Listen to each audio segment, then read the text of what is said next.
A loud bang, then silence. 300 souls trapped inside a steel coffin as it skidded across burning asphalt under the Dubai sun. But minutes earlier, everything had felt so normal. Coffee cups clinked, laughter drifted through the aisles, and the pilots, calm, professional, thought they were bringing everyone home. They didn't know they were seconds away from one of the most haunting moments in modern aviation history. This is the terrifying story of Flight 521 and what really happened when the sky betrayed them. The takeoff, calm before the storm. It was a bright, clear summer morning. The aircraft, a massive twin-engine jet, waited on the runway at an airport on India's southern coast.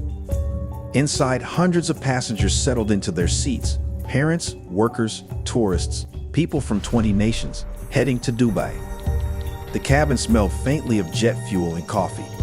The child pressed his face against the window, watching the world move backward as the plane began to roll. The engines roared, a low thunder that shook the heart. Within seconds, the jet lifted off the ground, rising into the blue horizon. For the next few hours, the flight was calm. The crew served meals. The passengers dozed. The sky stretched endless and peaceful. But peace never lasts forever. Approach to Dubai, the winds begin to shift. Hours later, the aircraft descended toward the Arabian coast. The city shimmered below in 118-degree heat, a furnace of glass, metal, and desert. In the cockpit, the two pilots received the latest weather report. The sky was clear, but the wind was unstable. Wind shear, two words every pilot dreads. It meant the wind could shift direction or speed in an instant, throwing the plane off balance during landing. Still, the crew prepared calmly. They had done this before. They briefed their plan, reviewed the escape maneuver, and trusted their machine. But trust can be deadly when the wind decides to play God. The descent, something feels wrong. As the aircraft lined up with the runway, everything appeared perfect. The desert shimmered below, the city skyline gleamed in the haze. Inside the cabin, passengers fastened their seatbelts. Some prayed softly under their breath. The flight attendants prepared for landing, unaware that this would be the most terrifying descent of their lives. At 1,000 feet, the autopilot switched off. The captain took manual control. His hands were steady. The jet glided gracefully toward the runway. Landing, he called. But beneath the calm voice, the air was boiling with chaos.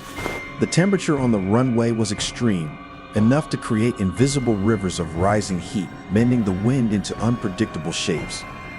At 400 feet, the computerized voice spoke. Minimums. They were committed. The invisible trap, 100 feet above the ground. The massive jet sliced through the hot air. The first officer noticed something, tailwind increasing. It was now stronger than their safety limit. Then, seconds later, it weakened again, back within limits. They pressed on, but nature wasn't done. A sudden rush of headwind hit the aircraft, lifting it slightly.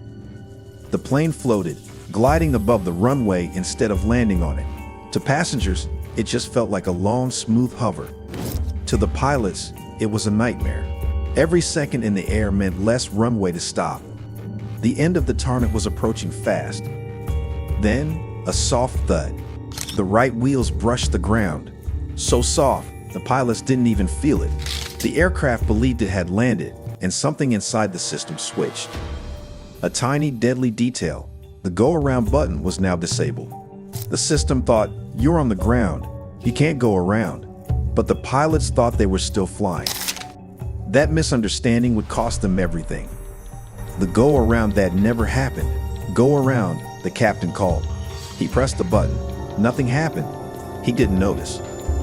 The throttle stayed still, engines idling, whispering instead of roaring. But the captain's mind was focused on climbing, on saving the plane. He pulled the yoke. The aircraft began to rise, slowly, painfully, but without power. In the cabin, passengers felt the change. A sudden lift, a strange tilt, a sense of weightlessness that turned quickly into dread. People gripped their armrests. The engines weren't roaring, just humming. Something was wrong. "Positive climb," said the first officer. "Gear up," replied the captain. The wheels began to retract, even as the jet slowed dangerously. They didn't know it yet, but the plane was dying mid-air. The silent fall. Seconds ticked by. The jet was now 80 feet above the ground, climbing but losing speed fast. Inside the cockpit, alarms began to sound. "Don't sink. Shake speed." The captain stared in disbelief. The throttles were still at idle. The engines hadn't moved. He slammed them forward. The engines began to spool, but too slowly. Jet turbines don't respond instantly. It takes 6 long seconds to reach full power. They only had 3. From the cabin windows, Dubai's runway rushed upward, closer and closer. Passengers screamed. Flight attendants shouted for everyone to brace. The jet dropped from the sky. Then, impact. A deafening crash. The right engine tore off. The landing gear shattered. Metal scraped across concrete in a shower of sparks and fire. The smell of burning fuel filled the air. The aircraft skidded for hundreds of meters before grinding to a stop, engulfed in thick, black smoke. Scene 7. Fire and panic. The cabin was chaos. Screams, crying, choking smoke. The emergency lights flickered as flight attendants fought to open the exits. Only 3 doors could be used.